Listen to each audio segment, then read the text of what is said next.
This video is for educational purposes only. Viewer discretion is advised. I ain't going. Terrence, come back here, Terrence. So this is what happens to your possessions when you pass away. Did you say you're a police officer? Correct. Okay. Welcome back to the channel, everybody. Here we go. This is one of the most profitable black markets Big Inc. doesn't want you to know about. Here's how the illegal sale of used cartridges work. As we all know, the printing industry works on the premise that they lose money selling you the printer, but they make a lot of profit selling you the ink. So what these companies do is they put a chip into the cartridge and they tell the machine not to print anything unless the cartridge has that chip, and the chip also says the cartridge is not empty. And the reason the companies don't want you to use any other ink for their machines is that they charge you up to $60 per cartridge when it costs them less than a quarter to make. So what these black market dealers do is they buy old cartridges, they erase the data on the chip, they write that it's a brand new chip, they then put high quality ink, which can be as cheap as a quarter, and then they resell them on the market. These are disturbing facts that you wish you didn't know. In 2012, a 14-year-old boy from Michigan went to Arby's and ordered a junior roast beef sandwich. When he took a bite, he noticed that his teeth struck something tough and fleshy. It turned out to be the bottom of an employee's finger that was cut on a meat slicer, and when the employee got her finger sliced, she left her station immediately without telling anyone. In China, an 87-year-old woman named Liang Shuzhen complained about an itchy mole on the top of her head. Thinking it was just a mole, her family started giving her medicines to stop the itch, but the mole kept growing until it was the size of a woman's pinky finger, and when the initial growth snapped, a bigger one sprouted in its place, growing faster than ever. And within just 6 months, it grew into a horn measuring 5 inches in length and just over 2 inches in diameter. In 2009, a 32-year-old robber from Russia named Victor tried to rob a hair salon that belonged to a trained martial artist woman named Olga. Olga surprised him with a quick punch to the chest, flipped him to the ground, and tied up Victor inside a storage room. And for 48 hours, Olga used Victor as a sex slave and had her way with him before finally releasing him. Watch this. 已经是很完善的，包括像这种捏脸什么的，它都是一个常规操作。这个东西是不会破相的，就是包括什么戴口罩啊，或者这个吃个饭什么的。就比如说这个吃个饭，等一下我先把这个美颜关一下，不然的话等一下会影响。这个吃饭、喝水，然后什么摸脸，然后什么捏脸，这种都是不会影响到这个换脸的。这个其实是一个换脸的基本操作。那么什么是直播换脸？他嘴型也是很有问题的，而且牙齿也不行。牙齿就是那么所以说这个直播换脸真正的难点其实还是这种什么皮肤细节啊，这些就我的模型就是能够把 Great news, guys. They just discovered the world's largest snake. Yeah, I was looking. This is a northern green anaconda. They just found it in the Amazon. And it is 26 feet long, 440 pounds. It's also underwater. Now, this was discovered by a dude named Professor Freak Vonk. And he swam up to it fearlessly and in a dress shirt. I don't know how he knew that the snake wasn't going to care about him. I don't know why the snake doesn't care about him. Maybe because he's the biggest snake we've ever seen. But he just discovered the biggest snake ever. And he's dressed business casual. I'm kind of more afraid of him, to be honest. But that is beyond the point. This thing is swimming around at your local, well, not at your local, but this is in the water. When I get in the water if I were to get in the water in the Amazon, I would be like, oh, I hope there's no crocs, hope there's not a jaguar, a parasite. I wouldn't think the world's biggest snake. Now, the Amazon being the place to house this thing, that checks out. I'm sure there's some huge animals there. But I just still haven't gotten my head around the fact that there are just a grip of snakes in the water. Unless it's like them little quick ones and they'll be like, oh, that's a water snake. That's a swimming snake, you know, whatever. But that's just a big old Ice Cube anaconda. Ice Cube and J-Lo were trying to find this thing. And the one we saw was CGI. This one is not. It's not. It's just regular eye. And I'm just glad it didn't care about Mr. Freak, because this would have been a completely different video. But swimming up to that thing in a button-up is wild business, Mr. Vonk. But congratulations. I don't know if they took it. I'm assuming they didn't. They might have just been like, Shh. It's crazy, right? But now we know. Now we know. That's out there, y'all. Check the side, okay? Now, if you notice, nothing happens, right? It's a 7-watt light bulb. If you take it, and you open this up, here's the strip. Nothing happens. Once it gets wet, put it in the water. Once the graphene is infused strip, boom, it works. So when that strip is wet, the light bulb illuminates. So the graphene evidently is activated when the strip is wet. That's powerful, very powerful. All right. So that's the best way to use the graphene strip, showing the power of graphene in a sanitary napkin. All right. So this is what happens to your possessions when you pass away. Your family will come in and take the belongings they wish to keep and leave all the unwanted stuff behind. Now, a lot of this will be years of memories that you've built up, but to your family, they just simply don't need it. To them, it's useless and it's unwanted.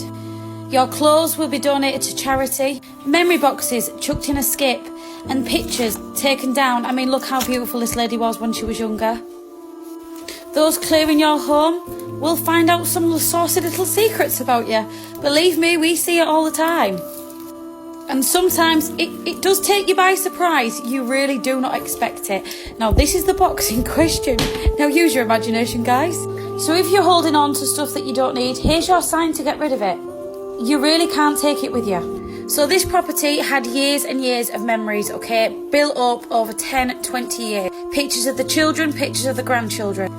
Little memorabilia from trips that they've taken. Postcards from friends and family. Boxes of birthday cards and Christmas cards that they've kept. And this is how it ends up. Your family go in, they clear what they want, and they get rid of the rest. So today we've gone in and we've emptied this property. Years worth of belongings just chucked in landfill. Some was recycled and some was sent to the charity shop. We did what we can with it, but a lot of stuff, unfortunately, we cannot, there's nothing else we can do with it other than just get rid of it. We are emptying this property with years full of memories for that for sale sign to be bobbed up in a couple of weeks. Now, these are really, really hard jobs to do. You get to learn a person in the sake of a couple of days just by seeing the possessions, things they've kept. You get to know that person, and it's really sad. It breaks my heart every single time having to chuck family photos in the bin. It's so hard, because at one point in their life, them pictures meant the absolute world to them. They was once pictures of somebody's loved ones. And even though the people in the picture are still living, the people who own the pictures aren't. Years and years of memories just built up, just to be thrown in landfill, to be chucked in the bin like nothing. And as hard as this job is sometimes, unfortunately, it's the only choice we have. We can't keep everyone's possessions. But if you've made it this far, this is your sign to just truly cherish life for what it is, okay? Material things don't matter, because one day, this is going to be your home. Spend your money on your memories, okay? Not the materialistic things in life. They're not important. What if I told you your heart is not a pump? Despite what we've been taught our entire lives, our heart pumps our blood, right? Wait until you hear this. As we get further along into this, you'll realize why they're hiding this from us. But this is Rudolf Steiner, the inventor of Waldorf schools. He popularized biodynamic farming, known to be extremely smart. He says for human beings to make true progress, they need to understand that the heart is not a pump.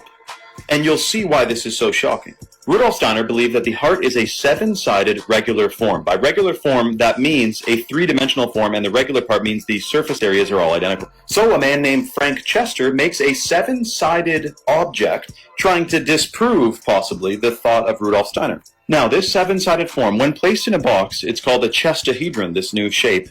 It sits at an angle of 36 degrees off center. This is the same angle which the heart sits within the chest. Chestahedron. If you take a chestahedron and spin it in water, you get a double-sided helix spiral vortex. The heart, when it's unfolded, is a singular muscle in a spiral form. And it's not a pump, it is a spiral vortex energy generator. It turns the water in your blood to fourth phase water, which is not liquid, gas, or solid. It's the fourth phase of water. Look into that. Which is a highly charged energy source. This energy generator, known as your heart, can run indefinitely if it is getting its electrical charge from the electromagnetic fields of the earth. So some believe that your heart is actually a vortex generator. Terrence, come back here, Terrence. The best thing that I've seen out of Terrence Howard, I will tell people, this is why you never throw the baby out with the bathwater. In case you don't know, this is Eric Weinstein. He received his PhD in mathematical physics from Harvard University and has held research positions in the mathematics, physics, and economics departments at MIT, Harvard, and Oxford University. So you can say he is a part of the institution's scientific community, although he has his problems with it. This thing that you created is based on an error. And it's a beautiful error.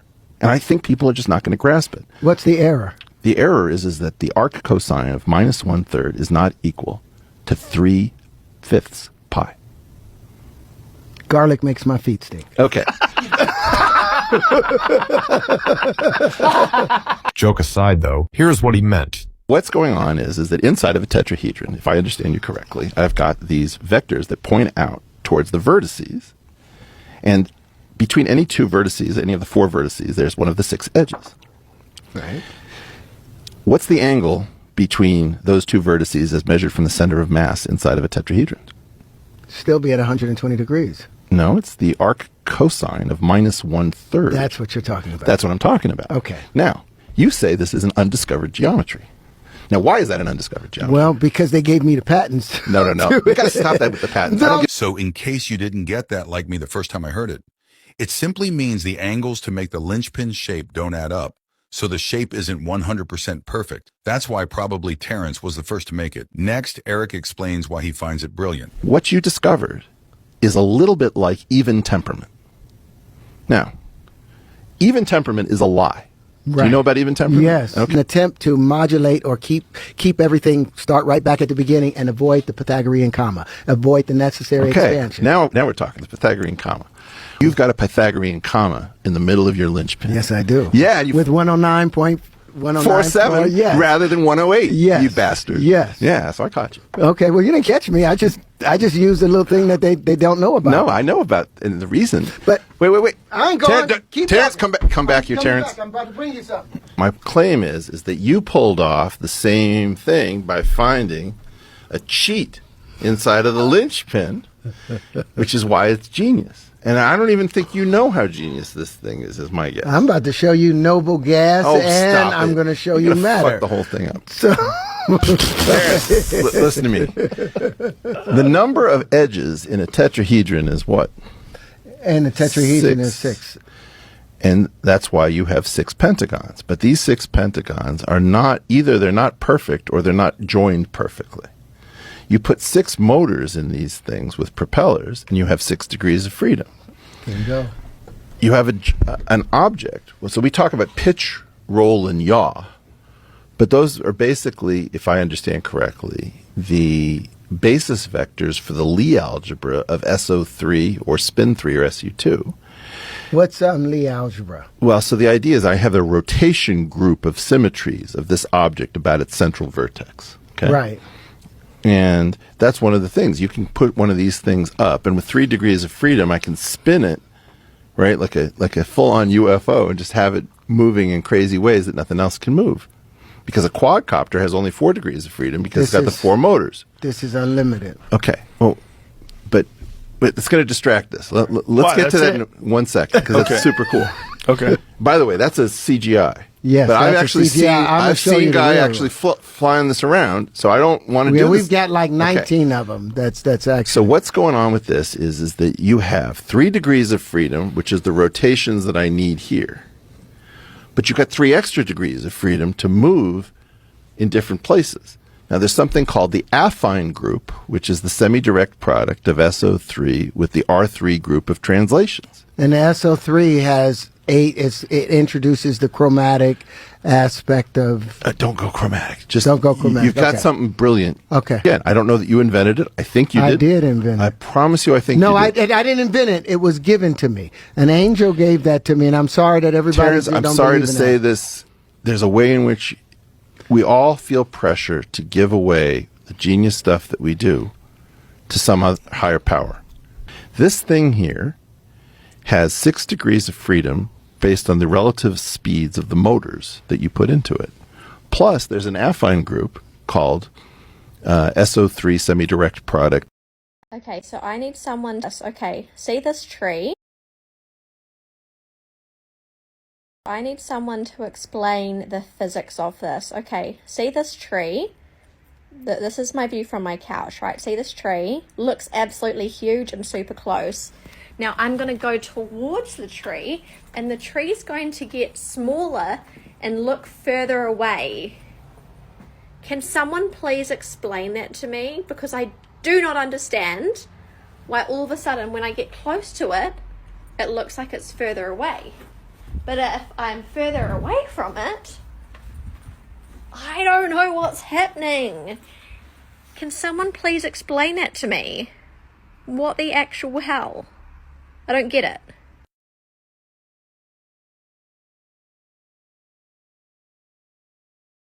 When we talk about the conspiracy theory that is ADHD, it's not a disability and it's not a disorder. In fact, a lot of other countries have positive names for this trait. And that's what it is just a trait. They call it WAS, Variable Attention Stimulus Trait. This is a good thing because in these countries, 6-year-olds are not labeled with a disorder just because their mind works faster than the other kids. We just want everybody to be the same, and we want to make as much money as possible out of the poor people. Wake up and follow me for more.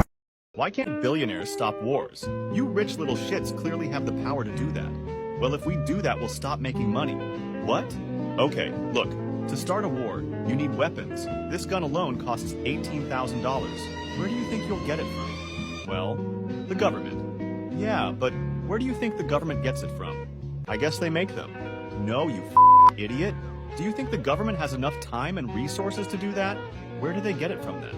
Private contractors. They're like real estate agents, but for guns. They buy weapons from companies that make them and then sell it to the government at a higher price. Now, when wars start up, the demand for weapons increases quickly, which means the weapon companies we own stocks of will start making a shit ton of profit. That's it? How much money could a little stock boost give you? $500 million. What? Yeah, it's not just guns. We own companies that make fighter jets, military helicopters, and even fucking tanks. This industry is worth $500 billion. Oh, so like you guys really want wars to happen, huh? I mean, we don't mind them. It's almost like you use your power to start wars instead of stopping them. Like, do some of you start wars on purpose? Well, actually, wait. No, stop speaking. We don't want to say anything that might get this video taken down. Oh yeah, I forgot about that. Why are you launching these climate programs? Everyone knows you don't give a shit about the environment. We don't. We do it to get more sales. What? Yeah, it's called greenwashing. Whenever we say a product is eco-friendly, a lot of people get hooked. This means we can easily set the price high as and people are still going to pay for it. Why would they do that? Because they're idiots. They think buying this is going to help the environment, which makes them feel good about themselves. Well, at least it's good for the climate. Oh, about that. The eco-friendly products don't do for the environment. What? What do you mean? Well, most of the certificates we get for being climate friendly are basically just created by our own company. People usually don't know about this since no one bothers to check. Isn't that illegal? Actually, it's not. There's nothing stopping us from making certificates. We just let people think they're made by others. So all this environment branding is bullshit? Not exactly. It's just exaggerated. A lot. If we even make 1% of our material recyclable, it's good enough to be labeled as eco-friendly. At least by our own teams. But I thought you do this for reputation instead. Don't get me wrong. We love the reputation boost. And we don't mind the added perks too, of course. Wait. What perks? Well, greenwashing lets us get away with anything we want. How does that work? We use it as a cover-up. Everyone knows we do underhanded shit, like using illegal sweatshops in China. But hey, at least we're helping the environment. Or at least we're pretending to. I can't believe you even use the environment to your advantage. It's not just us. Everyone does this. Welcome to the real world. I was reading a lot of stuff on the flat earth. Okay, yeah. True. That's true? Yeah. Okay, all right, cool. All right. God bless. How long have you been flying for? Like for Delta 21 years, but maybe like 30 something. I want to know, because they say the pilots know a lot. Do you think the Earth is flat or no? I know it's flat. You know it's flat? Did you notice any curvature while we were up there? No. No? What did you see while we were up there? This is the blue sky, white clouds. Yeah, is it flat or? Pretty flat. Pretty flat? Yeah. Okay, thank you. Did you notice any curvature while we were up there? Curvature? No. No? There's no curvature? It's just all flat. I'm going to ask you a question. Yeah. I've been flying, and I've come to the conclusion there is no curvature. I never allowed for curvature. There's no way there's curvature. We're round and flat, aren't we? Definitely. We are, aren't we? Flat as a Thank pancake, you, mate. sir. Flat as a pancake.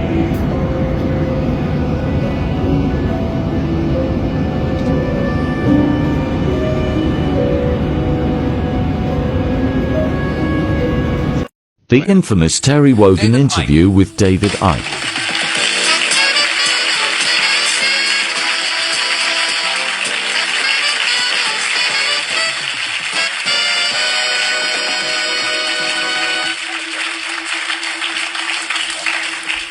So you're all in the turquoise, which of course is the colour. Hold on a sec. Yeah, that's a good start. Fill your mouth full of sweets. Yeah. Yeah, well, see, the world is not necessarily going to end, but the Earth is going to go through a series of geological changes that are necessary to make sure it doesn't end. That's the point. Yeah. Did I see you say that turquoise is the colour? What's turquoise going to do? Well, there is an energy that comes from a being called the Godhead, which is, I mean, we talk about God. The Godhead is not a guy with a beard sitting on a cloud. It is a massive spirit, the basis of all creation. And coming out from this Godhead, round all creation, through all the stars, through all the planets and everything else, is the life force known as the light. I mean, the Bible refers to the light. And within this light are various other energies which have certain gifts. And these other energies have a frequency that is the same as all the colours. And turquoise actually is the same frequency as an energy called love and wisdom. Therefore, when you wear that colour, you attract it. When you wear black, you attract a colour that is the opposite to love and all the things we wish to bring to the earth. And it attracts another kind of energy, which is very. But this is very hard. This is very hard on priests and nuns, isn't it? Well,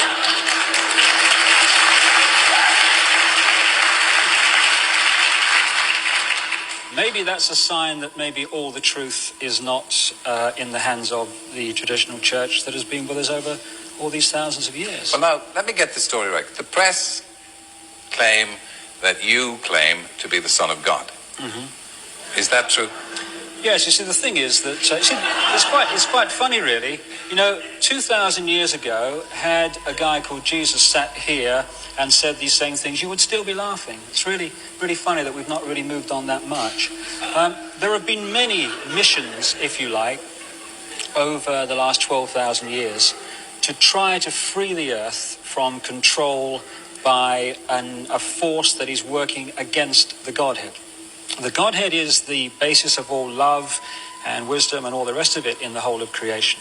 But there is another being, the Bible refers to it as Satan, the real name is Lucifer, who is trying to take over creation. And because of the very important part this particular planet plays in the whole, actually destroying this planet would be a major step forward in that direction. Therefore, for the last 12,000 years, the influence on this planet has been from this being and from the energy which he sends out. And it's an energy that stimulates people to think in a certain way. So we hate, we are aggressive, we have no forgiveness, we have no tolerance. And I ask the audience this, when you survey the world today, you know, when a child dies in this world of preventable disease every 2 seconds, when the economic system of the world must destroy the earth simply for that system to survive, when you see all the wars and when you see all the pain and when you see all the suffering, is it a force of love and wisdom and tolerance that is in control of this planet? Or is it a force that wishes to bring about the very hate, the very aggression, the very suffering? Because the key thing to get over, Terry, is this. When we think, it is not a vacuum. When we think, we create an energy field. This is how telepathy works. An energy field leaves one being and other beings can tune into it and read that thought. When you think thoughts of love and wisdom and of tolerance and all the things we wish to bring to the earth, you create a certain kind of thought energy, the very same energy that the Godhead sends around creation. When you think the other thoughts of hatred, of anger, of aggression, you create a different kind of energy known as negativity, which is very, very destructive. This being called Lucifer lives off this energy. So the more that is produced on this planet, the more powerful that being becomes. Therefore, he stimulates and has stimulated this planet over 12,000 years since he's been in control to produce as much of this energy as possible. So evil has been in control of the planet for 12,000 years?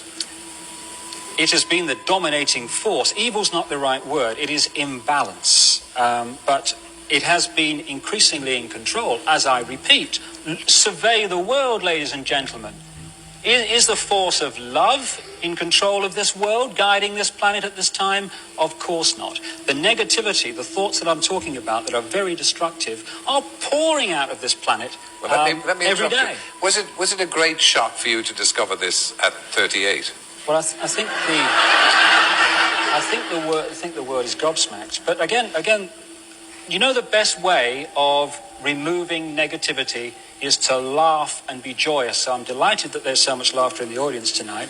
But no, it's but just let me say this. They're laughing at you. They're not laughing with you. Fine.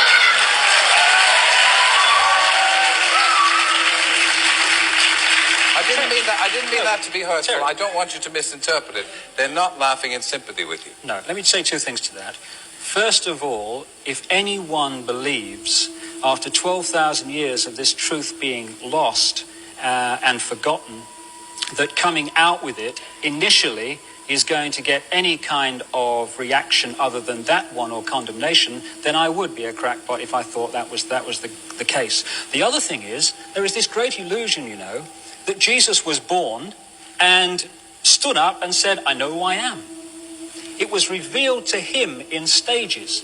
He was very, very close to beginning the mission which is described in the Bible, but not described brilliantly accurately, before he knew who he was. And when he came out, Terry, and said, I am the Son of God, I am an aspect of the soul of the Godhead incarnate because of things that need to be done on this planet urgently, people laughed, people ridiculed. And in the end, you know, they crucified him because the intolerance on the planet at that time was so great that if someone else in the traditional church says we have one life and we are judged on that one life on earth by a judgmental God on whether we go to heaven or hell forever, we are judged, some of us, on 90 years and some on a life that lasts a few minutes before babies die after being born. Some are judged on having perfect physical bodies and being millionaires. Others are judged on one lifetime racked with disabled bodies. If I said that, people say, okay, fair enough. We either believe that or we don't. But people don't actually laugh. But when you come out with an alternative view, suddenly it's very funny. I find the version of life that I've just described extremely funny in comparison, but they have people who believe that and expound that view, have every right in the world to have that view and expound it. I'm tolerant of them. I ask people to be tolerant of another view. Well, now, Hey, if you're still here, please do me a favor and hit the like and subscribe button so this video gets recommended to other people. Thanks. So this guy, his name's Bowie, and Bowie is about to set someone on fire for stealing his iPhone. So Bowie's 16, and he's not a very good kid. In fact, he's what you would call an unlicensed pharmacist. But one day, he's out selling unlicensed pharmaceuticals, and suddenly, bam! The deal goes bad, and somebody robs him, and the thief takes all his stuff. But most importantly, he takes his iPhone. And ultimately, Bowie is pissed off by this, and his ego is hurt. I mean, how could someone do this to him? Well, Bowie, he isn't gonna let this slide. He's determined to get revenge. But first, he needs to find the thief who did this. So, he logs on to the Find My Phone app to see if he can trace the location of his iPhone that was taken. And instantly, kaboom, he traces his phone, and he sees that it's in a neighborhood nearby. And he feels like he's located the house that it's in. Must be where the thief lives. Cool. Now he needs a crew. So he hits up two of his shadiest friends. This friend, Gavin, who's 16, and this other friend, Dylan, who's 14. And he tells them all about his revenge plot, and he asks them for their help in pulling it off. And so they agree. So the three of them meet up, and they start putting this plan together. They're going to break into the thief's house, douche it with gasoline, set the whole place on fire, and then, I don't know, feel joy? I don't know what comes after that. Regardless, now their plan is in motion, and they spend all their time getting prepared. They map it all out. They buy cans of gasoline. They go to a costume store and buy masks. They even look at pictures of the inside of the house online so that they can get familiar with the layout. And then, a few weeks later, the big night of revenge finally rolls around. It's 2 a.m. and Bowie, Gavin, and Dylan, they put on their masks and they put on their hoodies. And then they head over to the thief's house. And then once they get there, they sneak around back. And the neighbor's camera, it actually gets some footage of them. I mean, you can actually see them here. But these guys, they're not worried. They're not gonna get caught. They're in disguise. So they go around to the back door, and then kaboom, they break in. And immediately, they start douching the walls with gasoline. And then once they're done, and the gas cans are empty, they set the house ablaze. And then as the fire starts to build up, the three boys, they make a run for it. And they disappear into the night. And it doesn't take long before this fire spreads and it engulfs the whole house. Now here's where the story gets crazy. I don't know how accurate the Find My Phone app is, but the house it led Bowie and his friends to is not the right house. The iPhone thief doesn't live there. 2 Senegalese families live there. 8 people, and they're all asleep during this. So then bam, suddenly the family wakes up, and the fire alarm is going off, and there's smoke everywhere, and there are babies crying. So one of the dads, he runs over to the bedroom door, and he opens it, and a massive wall of smoke comes in. So they can't leave that way. So then he runs over to the window, and he opens it, and he just straight up jumps out. And then his daughter jumps out, and he catches her, and then his wife jumps out. And as they're jumping out, they can hear the father from the other family inside trying to gather up his wife and kids so that he can get them out of the house. So the dad, who's outside, he runs around to the front door and he tries to punch in a key code and open the door for them so the other family can get out. But for some reason, this code isn't working. Meanwhile, a police officer, he happens to be patrolling in the area and he sees the fire from afar. And so bam, he rushes over to help and he gets to the house and he runs up to the front door where he sees the dad trying to punch in the key code. And the officer just says, "Fuck it," and pow, he kicks the door in. But sadly, all he sees is one of the family members lying there on the floor, unalived. And the heat forces the officer back out of the house. So then the fire department arrives and they're battling the fire. But unfortunately, it's too late. The house, as you can see, is already ruined. And the 5 family members that were trapped inside, they don't make it. So then police, they investigate all this, and them and the surviving family members, they can't figure out who could have done something so violent. Like, they don't have any enemies that they know of. Meanwhile, Bowie, Dylan, and Gavin, they're all back at their homes, lying low, trying not to get caught. And no one around them suspects anything, so it seems like they just went ahead and got away with murder. Until months go by and police, they have no leads on this. But then, during their investigation, they get an idea. They start thinking, maybe this fire wasn't so random. Like maybe it was planned out. And they're thinking the arsonist probably had to use Google to Google the home address and get directions to the place or to get the layout of the inside of the house. So then police go and they get a search warrant. That warrant requires Google to turn over any account information of anyone who Googled that home address in the days leading up to the fire. And that ultimately leads police to a couple of IP addresses based in the area. Those IP addresses lead them to Bowie, Dylan, and Gavin. And so police have their suspects, and boom, all three boys are arrested. So here's Bowie's mugshot, here's Gavin's mugshot, and I guess Dylan doesn't have a mugshot, because he's only 14. But Dylan ultimately gets 3 years in juvenile detention and 7 years in a young inmates program, and Gavin gets 40 years in prison, and Bowie, the ringleader of the whole thing, he gets 60 years in prison. And as far as I know, they never figured out who actually stole his iPhone. Jesus, that's sad. Did you say you're a police officer? Correct. Okay. So I just want clarification on a law. Can I or can I not, or is it legal or illegal to walk around the city of Toronto buck naked in broad daylight? No, you can't do that. That's an indecent exposure. Okay, so during Pride Fest, when I see that happening, I'll call you guys and you'll come make the arrests and the charges necessary? That's a tough one. I mean, I don't know if I can say anything about that, but I don't think officers will be making arrests there, to be honest. So you would consider that as special privileges for the LGBTQ community, perhaps? I wouldn't say that, but I mean... Well, they get to break the law on a certain day, right? You just told me it was illegal, bud. You called it indecent exposure. And they're doing it in front of children. And they do it in front of children. With children. Which is probably extra charges, no? Doesn't make you mad as a man to think about that? Well, I mean... You've got the power to go do it. You could go do it as a cop yourself, couldn't you? Just drop in a cruiser and just go make the charges yourself, be a hero, and... it's a touchy subject, right? So, I mean... You know what the public would do if an officer did that, right? We'd praise you as a hero and probably make you the Prime Minister of the country. You might get fired, but it'd be worth it, don't you think, in the eyes of God and your family and the community and stuff?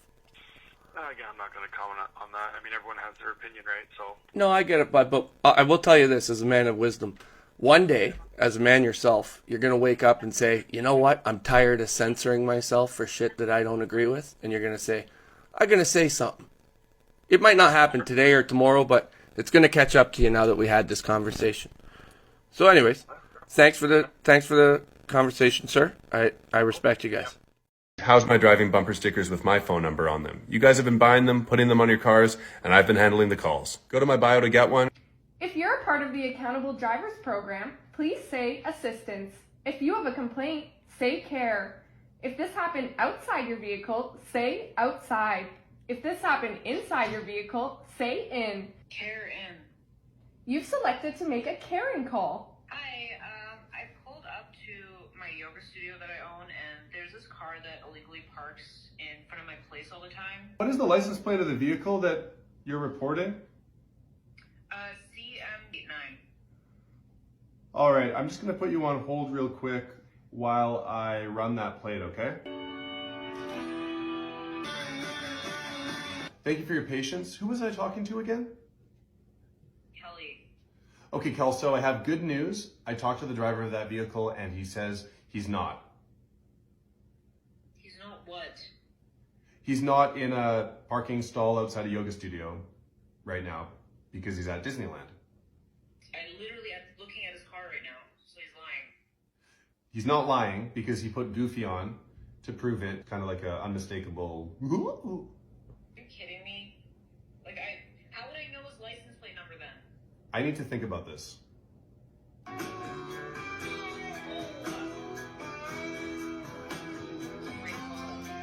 Hello? Oh my god.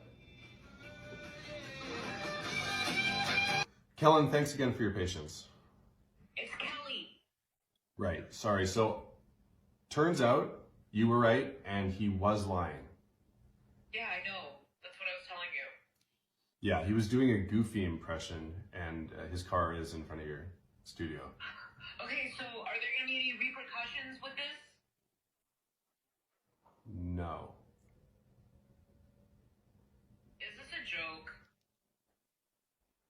Yeah. Do you want to hear Freebird again?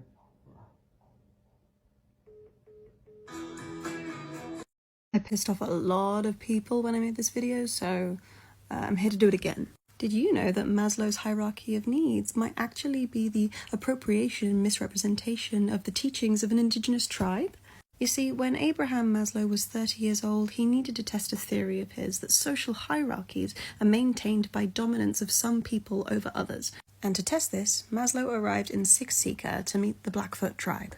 And immediately they started proving his theory wrong. He found stupidly high levels of cooperation and very minimal inequality. Everyone had enough food to eat and had very high levels of life satisfaction. In fact, Maslow estimated that 80 to 90% of the Blackfoot tribe had a quality of self-esteem that would only be found in about 5 to 10% of the American population. Maslow had found a place where self-actualization was the norm. To define self-actualization for you, Maslow described it as the desire to become more and more what one is, to become everything that one is capable of becoming. Now, Maslow wanted to find out why this was, so he decided to seek out the people in the tribe who were unusually successful. So he started with the wealthiest members of the tribe. And then he discovered something really weird. Quote, "For the Blackfoot, wealth is not measured by money and property, but by generosity. The wealthiest man in their eyes is one who has almost nothing because he has given it all away." Giving away one's property and possessions was what gave someone within the tribe security and prestige. Side note, here's a funny quote of what Maslow thought of the white people who were living nearby.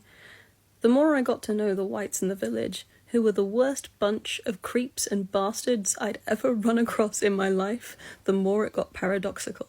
So now Maslow had seen the positive deviants in the community, the unusually successful. Maslow now wanted to look at the negative deviants, people who were committing crimes, and what the tribe might do to those people who break the law. He wanted to see how the tribe was going to deal with this without the social dominance of one person to another. He found that, quote, "When someone was deviant, they didn't peg them as deviant.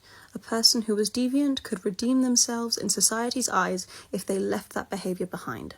So Maslow's like, okay, so maybe it's like them raising their kids. Like, how do they treat their kids? And he found that the children were also treated as equals within the society, which, you know, to an American in the 40s, seeing this, wild. And despite the fact that these children were given pretty much complete freedom, they listened to their elders and they served their community like everyone else. Now, if we look at Maslow's hierarchy of needs, we can see that self-actualization is at the top here, meaning that in order to get there, they need to have all these other things fulfilled. Maslow is asking, how do we get to self-actualization? How do we earn it? But for the Blackfoot tribe, self-actualization wasn't earned. You were born with it. The Blackfoot people saw self-actualization as innate, and when you do that, you are trusting them to express the best version of themselves to you rather than making someone the best version of themselves. So for the Blackfoot tribe, we immediately have to switch self-actualization and physiological needs on this pyramid. Now let's talk about these three at the bottom. Maslow witnessed that in the Blackfoot tribe, things like basic needs, safety, and conditions for the expression of purpose was seen as a community responsibility, not an individual one. This is where Dr. Cindy Blackstock comes in. Dr. Cindy Blackstock refers to this responsibility as community actualization.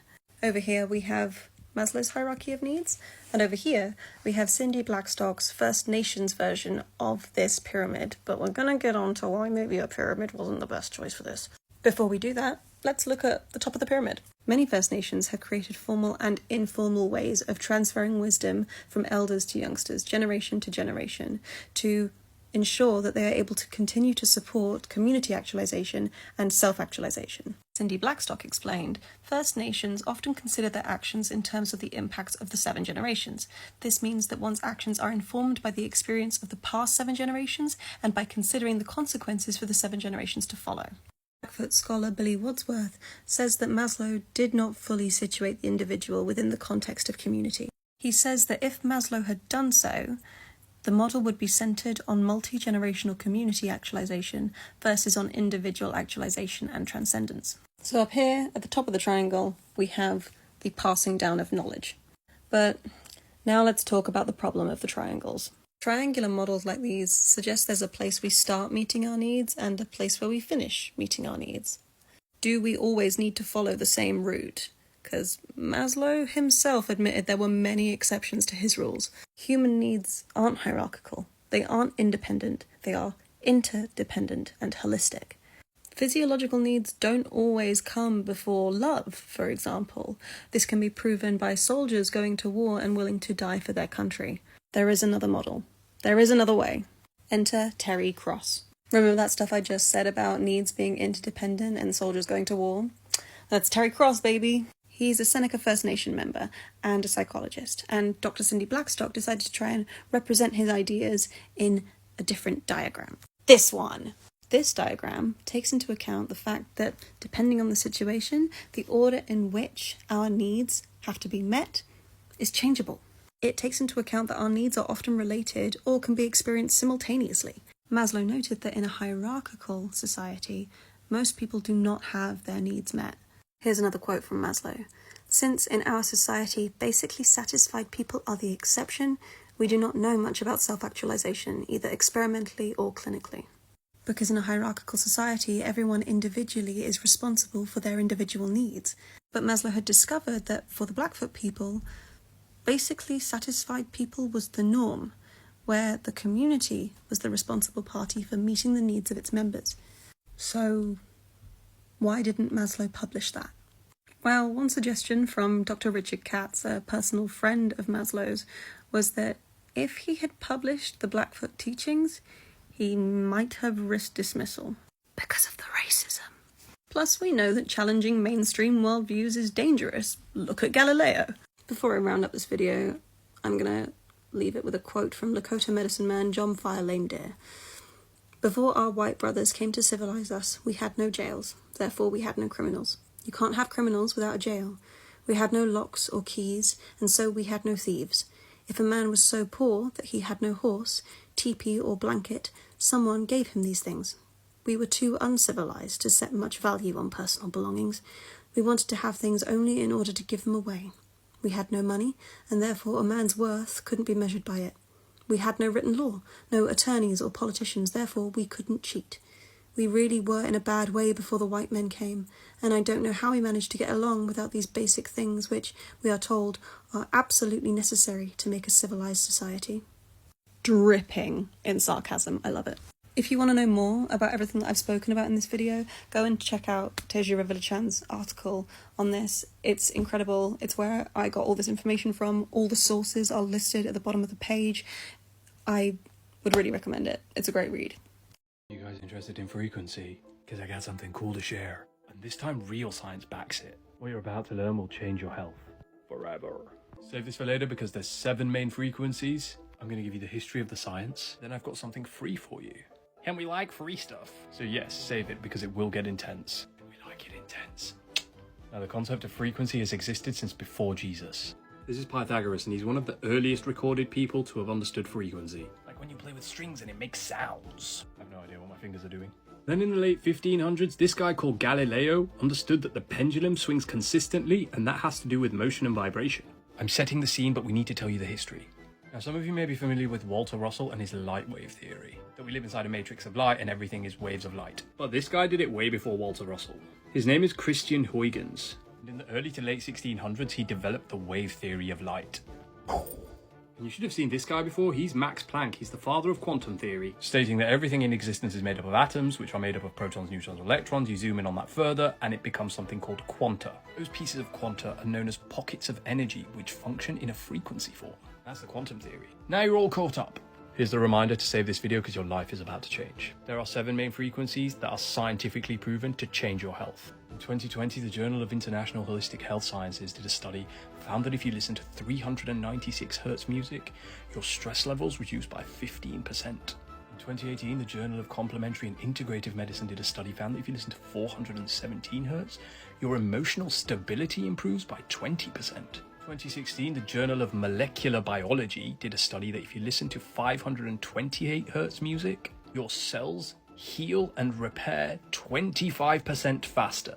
And that with the grounding video on my profile, you'll be practically invincible.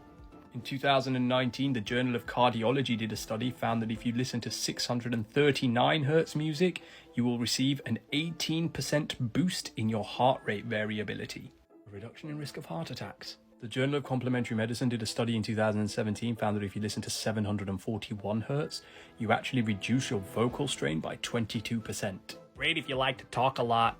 2015, the Journal of Neuroscience found that if you listen to 852 Hz music, there is a 30% increase in cognitive performance. Pair that with these, which I take every day, your brain's a fucking supercomputer. Before I share the last one with you, just be sure to show a little gratitude. Follow me and repost this video so people can improve their health just by listening to music.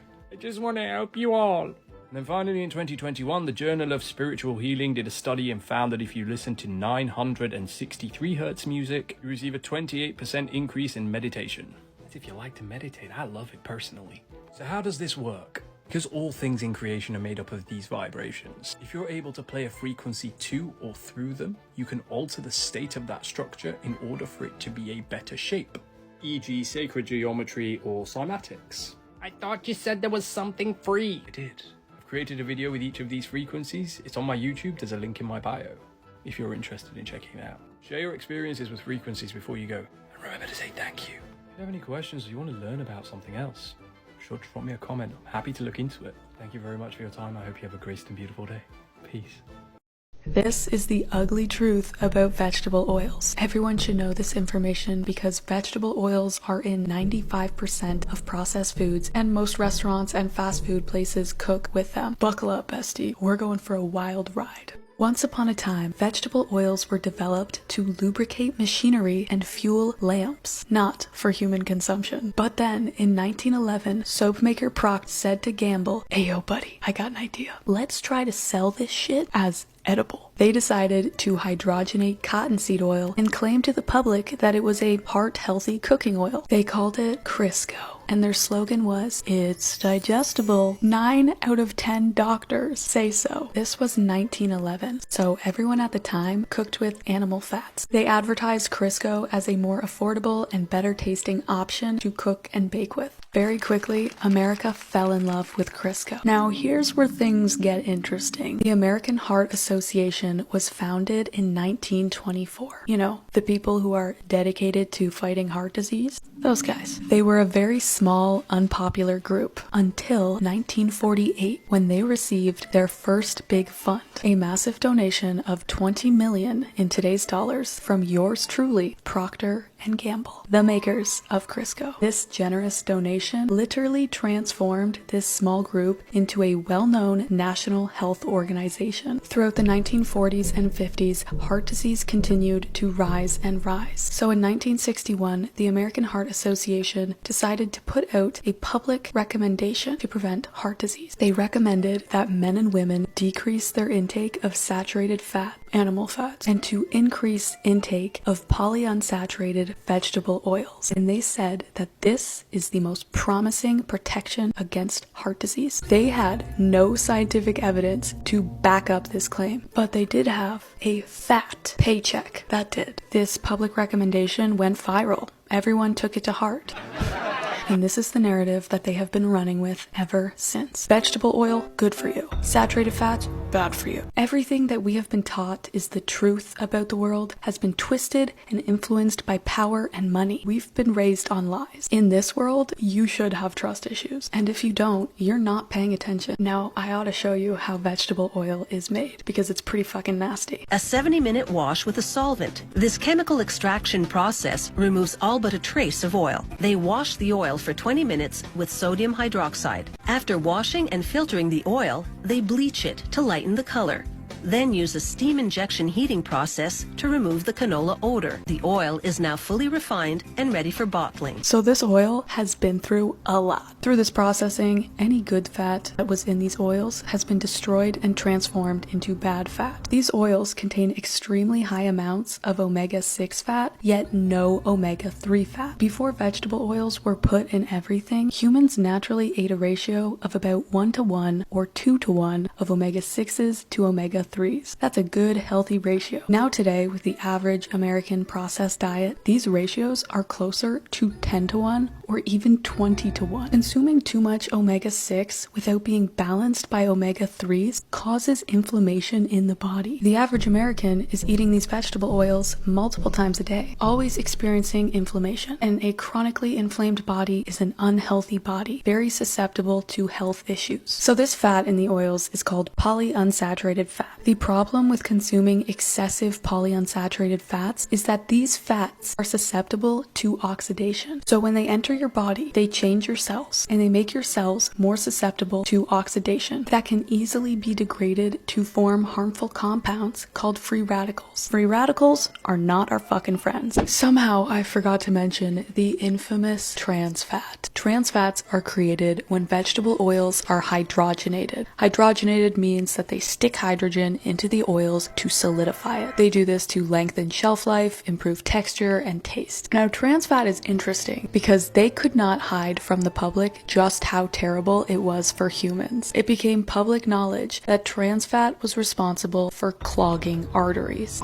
In 2021, laws were put into place banning trans fat from food products. So at least they did that for us, right? They stopped using trans fat. Well, turns out they didn't. There's a little loophole in the food industry. Basically, if a serving of a product contains 0.5 grams or less of trans fat, they are allowed to round that number down to 0 on the label. Yes, 0.5 grams is a small amount, but most processed foods are not designed for us to just eat one serving. For some brands, one serving is like 12 chips. Who the fuck is gonna eat just 12 chips? If we're indulging, we may eat 5 servings, and at 5 servings, that is 2.5 grams of artery clogging trans fat that you thought was 0. So if a product has hydrogenated or partially hydrogenated vegetable oil in it, just know that there are secret trans fats in there. Let's talk about the healthier alternatives. Organic, cold-pressed, extra virgin olive oil. The extraction process of olive oil is super simple. The olives are crushed and the oil is separated from the pulp in a centrifuge. That's it. Extra virgin is, of course, the least processed. That is what we covet. Instead of oxidizing fast in the body, olive oil actually contains antioxidants.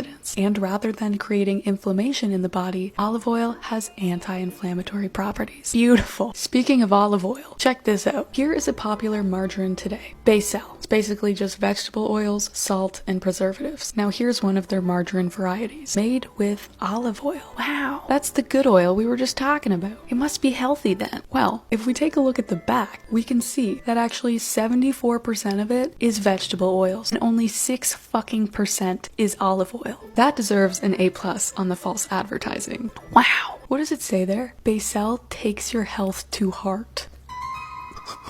That is so fucked up. Sadly, multiple studies over the years have shown that a lot of extra virgin olive oil in grocery stores is not what it says it is. No! Some of them are simply not extra virgin, while others are actually cut with cheap vegetable oils. If you want to, you can screenshot these tips here on how to buy real, authentic olive oil. Another healthy alternative is coconut oil. Again, cold pressed, unrefined, extra fucking virgin. Like olive oil, it is very minimally processed, contains antioxidants, and unlike vegetable oil that actually slows our metabolism down, coconut oil can actually speed up metabolism. As a health nut, cutting out vegetable oils is my biggest recommendation for people who want to improve their health. If you eat a lot of processed food though, and you eat out a lot, it is going to be challenging. It's going to require a lot more home-cooked meals. But if you want to improve your health and vitality, it is worth it. Love you. Bye.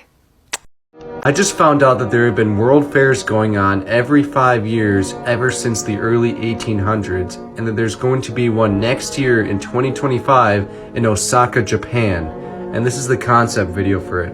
I had no idea that there were so many, and I don't know why no one has ever mentioned any of these other ones. The only one people ever talk about is the 1893 Chicago World Fair. But we already know what these fairs were used for in the past. They were an excuse to tear down the old Tartarian buildings.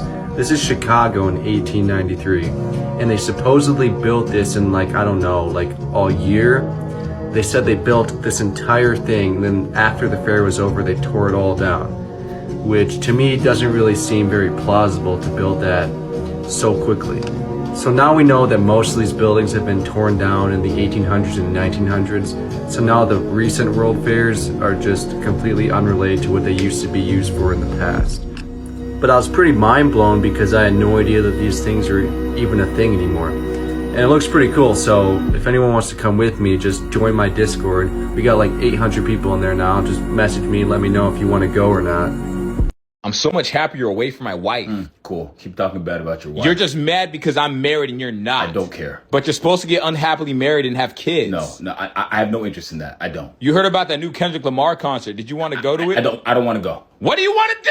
I want to talk about things. Like what? I want to talk about my dreams. I want to talk about your dreams. Do you have dreams? I just want to make 50K. So I can't talk to you about my dreams. What? You're never going to understand my dreams. What do you mean? You're never going to understand my vision because you don't have one. My vision is a family, a kids, a home, and a 50K That is job. the vision everybody has. It's a good life. That is the vision you've been told to have. That is the vision you've been seeing in movies and cartoons, and you think you're supposed to live that way. If that's how you actually want to do it, then okay. But you just told me you hate your wife. So I don't think that's your actual vision. Have you ever thought about what you want to do for yourself? I do what I want for myself every day after work. I'm on the game. I eat Doritos. Do you? Yes. Do you actually? Yeah. Conforming every day? Yeah. The same stupid conversation with the same stupid people with bad attitudes that hate their life and are mean to you because they hate their life for no reason. And nobody wants to be genuine because they're scared of Bro, calm down. You're having a beginning life crisis. I know. Everything's okay. I know. It just feels like I can't talk to nobody about real stuff going on around What? me. I can't talk to nobody because I know things that they don't know. Bro, you think you know things I don't know? The housing market is crazy and expensive. They're very expensive, right? Absolutely, but there's nothing we can do about it, so we just have to accept That's what I'm talking about. The limited thinking. Yeah! So I tell you that I want to be a billionaire. That's impossible! And this is why I can't talk from far away. In the moonlight, my honey, I know with a dawn that you... Watch this video before it's removed from the internet. Body knows how to repair everything.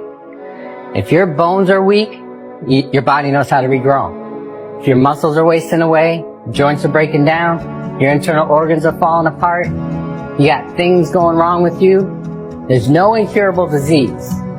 There is a point of no return, there's permanent damage, but if you get to anything wrong with a system going in here, if you get to it in time, do the right things, your body can repair it. So I'm going to explain it, and this is all you need for your body to repair itself. Ready? Get this. A surplus of energy in a hydrated alkaline environment. A surplus of energy in a hydrated alkaline environment, and your body will repair everything.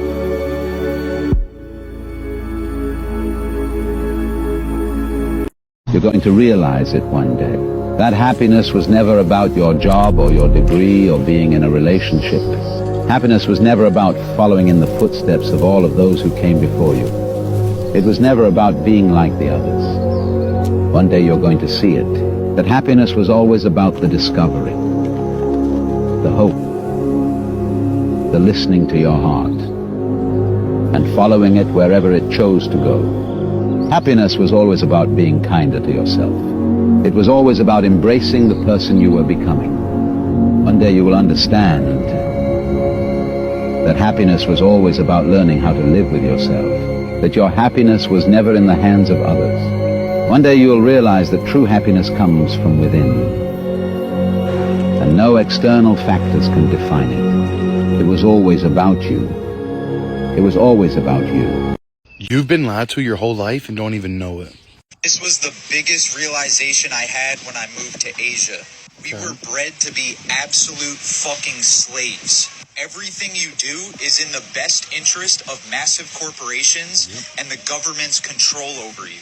You're sold on a consumeristic ideology that you need the bigger house, the fastest car, and the flashiest bust down. The Federal Reserve is in fact the biggest scam in human history.